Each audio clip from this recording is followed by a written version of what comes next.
Hi, I'm Zach Kazan. I'm the managing editor at Worn & Wound, and today we're going to be talking to some of my colleagues about new watches that they've picked up and added to their collections recently. We'll talk to them about why they chose the watches they did, how they fit into their collection, and just get a sense of how their collections are evolving. So let's get right to it. The most recent watch I've added to my collection, or at least one of the most recent watches I've added to my collection, is the Otsuka Lowtech number 7.5. I very recently added, finally, a Laurier. So this is the Laurier Falcon Series 3 that I picked up. I double dipped with the Timex Q GMT integrated version and the Swatch Scubaqua Jellyfish Yellow, I don't remember what this one's called, fungus of some sort. So I recently picked up the San Francisco Bulova Snorkel Exclusive. This was a limited edition they did for our Wind Up Watch Fair this year in San Francisco. I added the Serica 6190-1 Field Watch to my collection recently.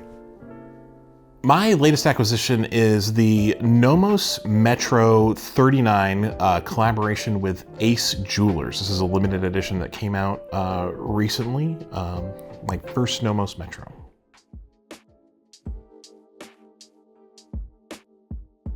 I chose this watch because it's a brand I admired. There's been like a lot of attention recently put onto Otsuka Lowtech and its founder Jiro Katsuyama because they won a GPHG award, and they have like a very unique design language. And when I had the opportunity to pick one up, I went for it because, just a fan of the aesthetic and the story, but it was also just a really unique watch that would stand out from my collection.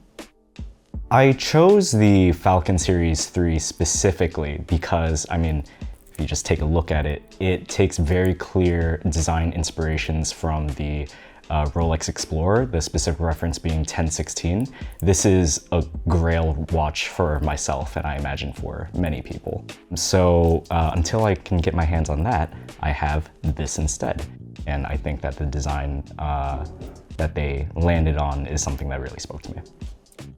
Because I'm a ridiculous addict. I was purging my collection and said I was going to move into higher end pieces, and instead saw shiny advertising for $150 watches from entry-level brands and could not resist. Bought them both the exact same morning at the same time.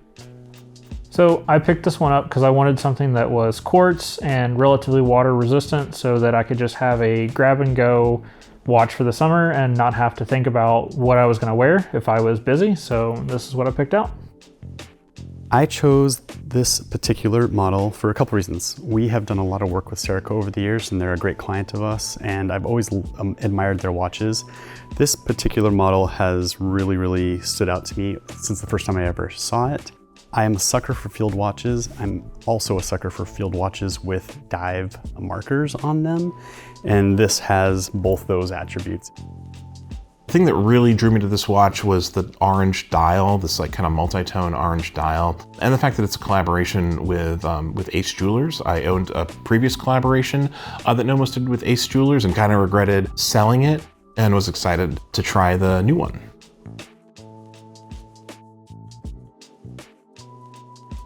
Now that I've owned the watch for a while, I think my favorite thing is just the unique display method of it. So it is a jump hour with 3 distinct windows. There's an hour window, there's a minute window, and then like an active seconds window.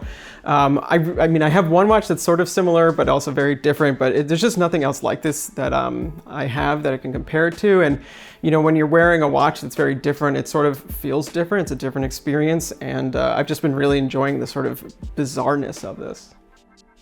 I don't know if you can tell from this video, I have pretty small wrists. So it is hard to find a watch that fits me so well. And Laurier prides themselves on being vintage inspired, which often are land on the smaller end. So this is a 36 millimeter that fits so well on me.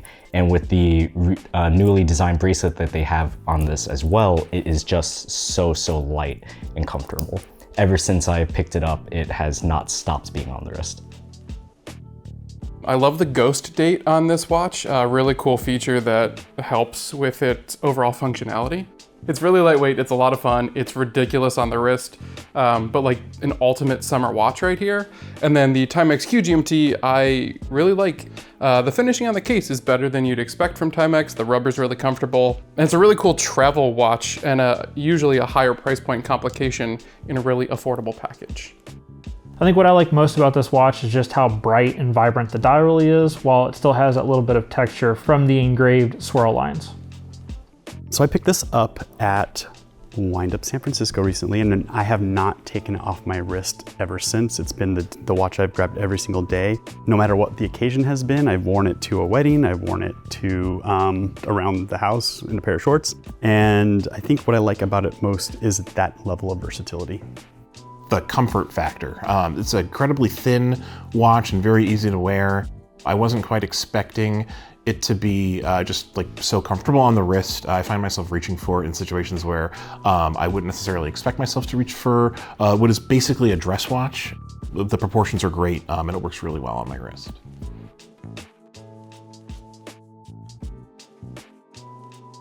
It fits very well into my collection for a couple of reasons. One is like the look of it. You know, I clearly am not going to find much else that looks like this, but the other is the jump hour complication. So the more I've collected over the years, the more I've wanted sort of each of my watches to have a distinct sort of role or function or movement or something like that, so they each sort of stand out. And this is my only jump hour, so you know, it's got that kind of in lock. It is probably like my now everyday watch. A lot of the watches that I have tend to be on the dressier end. This has now become my true go anywhere, do anything watch. They don't at all. I will probably get rid of these pretty quickly. But for now, they are just kind of fun knock around watches that I'm really enjoying. This watch for my collection is really just a simple grab and go option, something that I don't have to think about. It's quartz, so for the next 5-ish years, it'll be good to go and I won't have to worry about setting time. Maybe I'll have to adjust the date depending on the month, but otherwise I can grab it and head out the door within a couple seconds. This watch fits really well into my collection. I've really gravitated towards independent brands and kind of like unusual references from brands. And oftentimes with unusual and interesting colors. So orange is kind of a unexpected color, I think, for a watch like this. It really works quite well. When I look at my watch box now, I see just a variety of color, which is nice. There's something kind of like for every occasion, and I love the kind of like dual shades of orange in this watch, and I think it works really well and complements the other watches that I own. So this Serica fits really interestingly into my collection. I have a couple other field watches with a dive style bezel, including the Tudor BB36. It kind of slots in right next to that. That's a blue dial, this is a black dial, so it's kind of like I can grab one or the other based on what I'm wearing that day. Well, there you have it. New watches from several members of the Worn & Wound team. We appreciate you watching. Thank you so much. As always, if you like this content, definitely like and subscribe. And if you picked up a watch recently that you want to share with us, be sure to leave that in the comments. We'd be curious to hear about it. Thanks again.